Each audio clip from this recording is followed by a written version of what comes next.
Halo, apa kabar? Bertemu lagi dengan saya. Baiklah, pada kesempatan kali ini kita akan membahas tentang berpikir komputasional, salah satu materi yang ada di mata pelajaran informatika. Baik, kita simak sama-sama. Berpikir komputasional adalah pendekatan pemikiran masalah yang melibatkan pemikiran logis dan sistematis untuk merumuskan solusi yang dapat dieksekusi oleh komputer. Konsep ini mencakup beberapa keterampilan inti, seperti dekomposisi, pengenalan pola, abstraksi, dan algoritma. Nah, seperti dikatakan lagi, bahwa metode berpikir komputasional ini ada beberapa metode, ada dekomposisi, pengenalan pola, abstraksi, dan algoritma.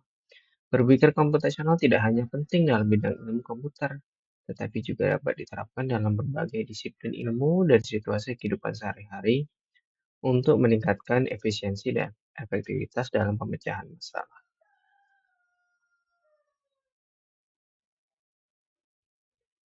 Kita ke metode yang pertama, ada dekomposisi. Dekomposisi adalah memecah masalah kompleks menjadi bagian-bagian yang lebih kecil dan lebih mudah diatasi. Sebagai contoh, kita ambil permasalahan tentang piket kelas. Saat piket kelas, mengerjakannya secara bersama-sama tapi tidak dikerjakan oleh satu orang ataupun banyak orang melakukan satu tugas, tetapi banyak orang itu melakukan beberapa tugas. Ada yang nyapu, ngepel, ada yang menyusun kursi dan meja, dan lain-lain.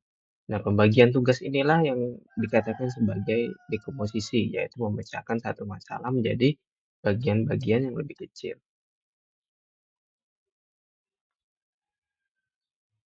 Selanjutnya, metode kedua ada pengenalan pola. Pengenalan pola ini adalah mengidentifikasi pola dan kesamaan dalam data atau masalah untuk memahami struktur dan relasi di dalamnya untuk menyederhanakan permasalahan. Kata kuncinya adalah di sini mencari kesamaan pola dan untuk menyederhanakan permasalahan. Sebagai contoh, jadwal pelajaran. Di jadwal pelajaran sudah tersusun mata pelajaran dari hari Senin sampai dengan hari Sabtu.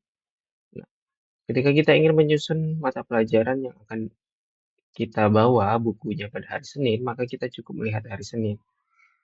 Nah, dan dari jadwal mata pelajaran hari Senin itu kita susun bukunya. Nah, itu salah satu contoh pengenalan pola. Jadi kita cukup menyusun berdasarkan pola yang ada.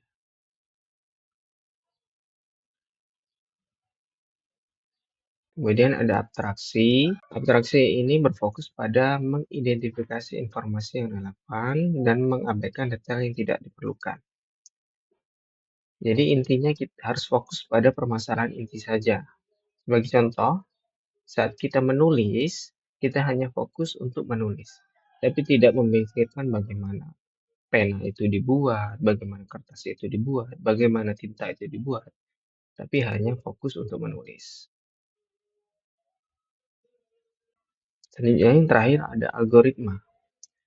Algoritma adalah serangkaian instruksi yang jelas dan terperinci untuk memecahkan masalah dengan menyusun serangkaian langkah-langkah yang jelas dan terdefinisi. Nah, ini contohnya dalam kehidupan sehari-hari. Contohnya saat kita memasak, kita ambil contoh memasak nasi goreng misalnya. Maka kita buat langkah-langkahnya. Langkah-langkah untuk buat nasi goreng. Yang pertama mungkin menyiapkan alat dan bahan, kemudian memasukkan minyak goreng ke dalam kuali, kemudian memasukkan bumbu, baru dimasukkan nasi, dan yang lain-lainnya. Nah, langkah-langkah itulah yang dinamakan algoritma. Jadi, masalah yang ada kita pecah, kemudian kita cari solusi dalam bentuk langkah-langkah.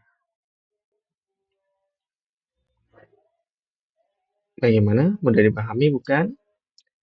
Baik, hari ini kita sudah belajar tentang berpikir komputasional, yaitu cara berpikir yang sistematis dan logis, kemudian membantu menyelesaikan masalah kompleks, dan tentu saja berpikir komputasional ini berguna di berbagai bidang, tidak hanya di IT atau ilmu teknologi. Terima kasih yang sudah menyimak, sampai bertemu lagi di video selanjutnya.